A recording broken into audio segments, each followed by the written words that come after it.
Today I'm going to talk about the USMC two-man combat tent. We're going to go over, show you all the different components that come with this tent and also how to properly set this tent up. Currently there's two makers for this tent for the Marine Corps, the first one being Diamond brand and the second being Eureka.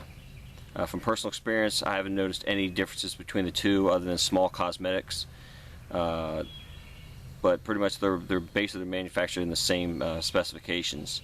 So let's go ahead and take a look at them. Alright, here's the Diamond brand tent. On the left hand side right here you can see we have the tent pole bag, the stakes, the tent body itself, the Rainfly, the tent stake and repair kit bag. Or actually, this is the stuff sack for basically everything you see here. You have a small tent repair kit,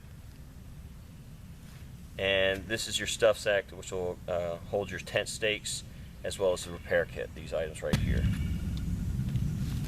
Tent poles come in this tent pole bag, which is made by Diamond brand.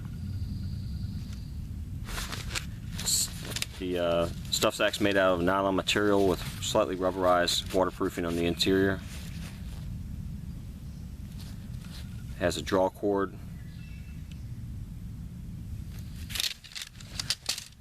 And the poles are lightweight aluminum, and they're basically just like the ones you would find with any of your civilian tents out there. We'll ensure that you have what I call the nipples. Basically make sure they have one on each end, because this is what's going to fit into the grommets on your tent body and Rainfly. Also, when you're using these poles, when you're preparing it to strike your tent or set your tent up, don't get in the habit of tossing your tent poles out on the ground and letting them all pop together. You know, it's the big magic show. You want to take your time and individually pop each one of the poles in place. So what's going to happen if you get in the habit of tossing them out there over time, you're going to get nicks and burrs on this portion right here of the tent pole, and even as also is right here, and that's going to cause your pole not to stay secured together. It's also going to cause tears once you start pushing it through the material of the tent. Tent stakes are made of the same type material as the tent poles themselves. Pull cords on the end. You have your tent repair kit. Comes with one or two buckles, some seam grip, some webbing, some needle and thread, and also some basic splints to use for repairing any broken tent poles. One of the small differences between Diamond brand and Eureka is the tent repair kit stake bag. With Diamond brand, they actually include a tent repair kit, or the manual for how to set up and repair the tent itself, as well as listing all the components for the tent. It's made on a waterproof type material. Again, it covers step by step how to set the tent up itself. And this tent is not difficult to set up. I can set up with one person, but ultimately it's designed for two people. With Eureka, this is their same bag,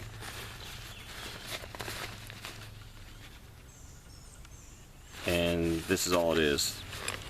It doesn't come with a manual at all. So that's one of the differences between Eureka and Diamond brand.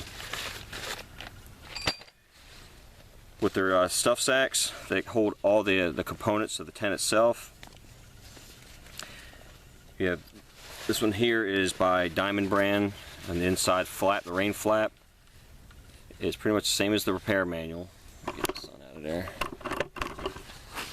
Same as the repair manual, but again, it's designed so that the user has something to go off of for instructions. And with Eureka, it's basically the same thing. So that's Eureka's setup manual is right here on the tent carrying stuff bag. So that's one of the differences. When setting the tent up, you have the pole sleeves. There's 3 sets of these. They're rubberized, so make sure that when you you insert your pole, and on this end, which is going to be close to the grommet, always, always, always push the tent poles through it. Never pull them, because if you pull them, it's going to pull the extend the tent pole out, and it's going to cause it to snag on some material. So when you're breaking the tent down in that manner, you always want to push the pole all the way through. And it's easier if you have two people, but again, you can set this tent up with one person.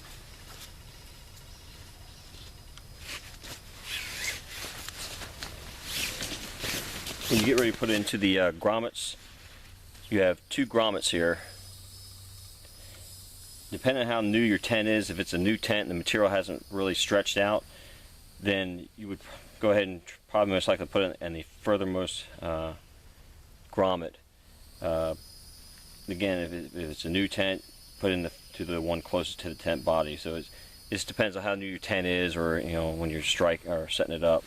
So I just go ahead and put mine in the outer portion here, and if need to tighten the tent up anymore, if it's kind of sagging, then I'll just go ahead and readjust the tent poles and put them into the grommet, which is close to the tent body itself. And there you are. There's the tent body set up. As you can see, it's a freestanding tent, so you don't have to use stakes to set it up and hold it in place. So yeah, I can pick this tent up and move it around wherever I need to once I've got it erected. So let's take it to a quick walk around.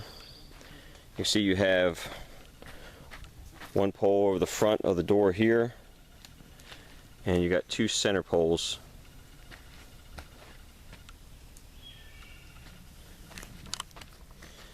You see how the sleeves run over top of the other pole.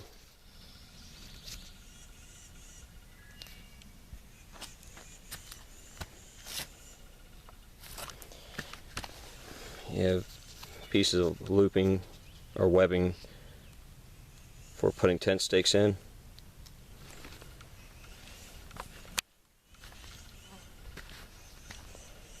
You have another door on the back side here.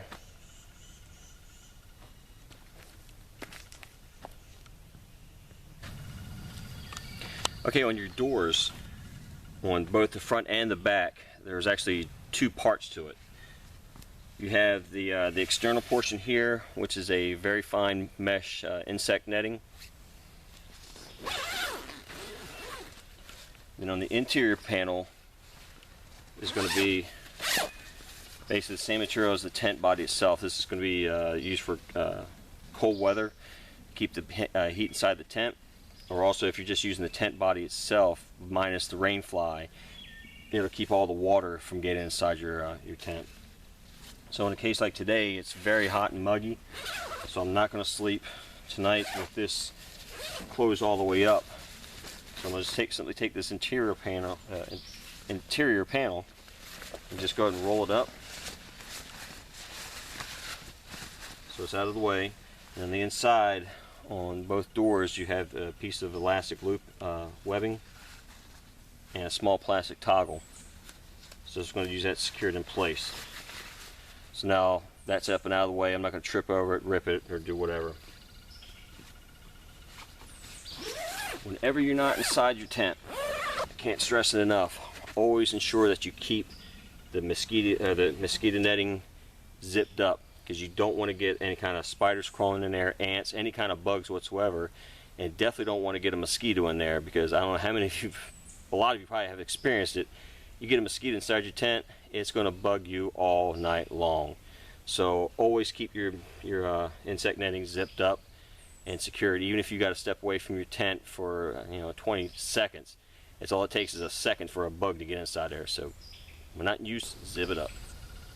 Okay, as far as room goes inside here, again, it's a two-man combat tent, and with me, I'm 5'11", and I'm fully laying down, one head at one end, and you can see the amount of space from my feet to the other side of the tent. So for one person option, this tent is fantastic. It weighs in right about 6 pounds, give or take a few ounces here and there. So I have carried this on backpacking trips and have used it. It's not too heavy. I usually try to stick somewhere around 3 pounds for a one-man tent. But again, for two people, it's fantastic, and one person, it's awesome. It's got like a bathtub type design in here. As you can see, the central seam running along the bottom here. You have mesh storage pockets on each end of the tent. And it's the same exact material that's the insect netting is on the doors. It's got a nice high dome shape to it. It also come with, or should come with, this little drying loft up here, so you can dry out socks, any wet clothing, or just for general purpose storage. And you can see it just ties in on these small pieces of webbing. That's pretty much it on the inside here. Again, it's a ton of room in here. You know, I'm sitting up and I've got a good, probably about 2 feet above my head. So for storage, you can put all your equipment and gear inside this and sleep comfortably, one person. Alright, there you go with the Rainfly on top. All you simply do is just toss it over the tent body. You want to ensure that the front door matches to the front of the tent. As you can see, the shape of that is a horseshoe shape.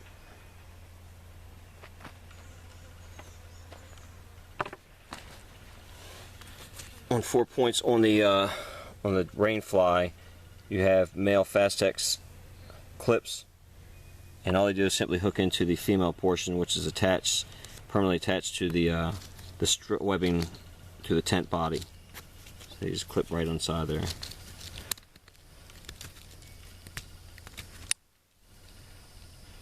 You can adjust the tension if you want to tighten the Rainfly up by pulling up on the webbing right there.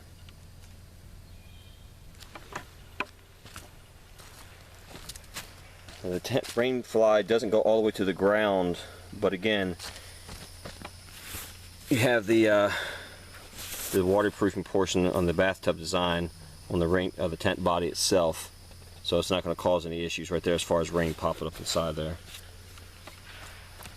The door on the back side, easy way to notice that, it's just a vertical opening. Just goes straight all the way down. And it's got 2 pieces of webbing for 2 tent stakes. Now the whole SL3, the components listing for the 2-man tent, calls for 18 tent stakes. But as you can see, I've only used 8 tent stakes total on this tent. Now if you want to pack extra tent stakes, if they're prone to breaking on you, then that's good to go. It's on you. But if you're going to man pack this tent, I highly recommend taking maybe, say, 10 stakes with you, because again, it's just extra weight that's going to be added to your bag. So again, just I've only used 8 tent stakes, and it gets by with that. If you're just using the tent body itself as a standalone, then of course you're only going to need 4 tent stakes for the tent body. All right, on the front door of the Rainfly, you have this rain cover, which encloses the zipper, and if you need to, you can tighten it up with this shot cord right here to pull it tight against the door on the Rainfly. All right, inside the vestibule, you've got loads of room inside here for storage of your pack and any other type of gear that you might have. If you got 2 people with you, and of course you're not going to fit all your kit up inside the tent. So for 2 people, you've got plenty of room on both sides here, and then also on this side for storage of your gear. Okay, located throughout the Rainfly are these Velcro pieces of webbing, and where they're located, if you follow the pole on the tent body, they're located at all those key points around where the poles are. This one on top here is located at the X junction where the 2 main poles go across the tent body. And what they're designed for is for securing the piece of Velcro around the pole itself.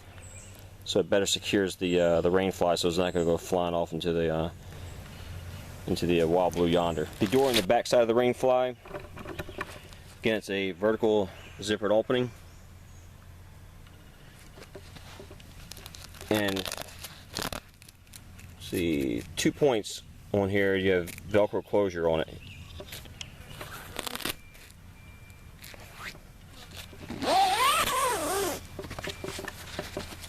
And there's quite a bit of space in the back side here for storage of any additional items. So that's my review of the USMC two-man combat tent. It's extremely rugged, well designed, well thought out piece of gear.